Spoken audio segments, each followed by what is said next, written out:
আল্লাহর নবী বলছে, আমার উম্মত জাহান্নামটা আমি যেমন দেখছি,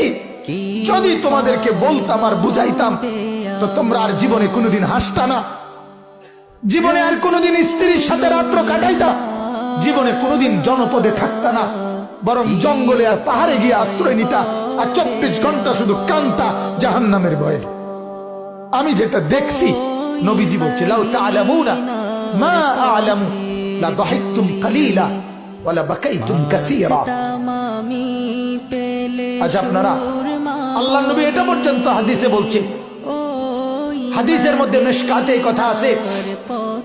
কোন মানুষের লাশ যখন লাশের খাটিয়ায় করে নাফরমান ওই লোকের লাশ যখন কবরস্থানের দিকে নিয়ে যায়, আল্লাহর নবী বলছে এই পরিমাণ চিৎকার করে ওই নাফরমান, যদি কেউ পৃথিবীর কোন মানুষ জীবিত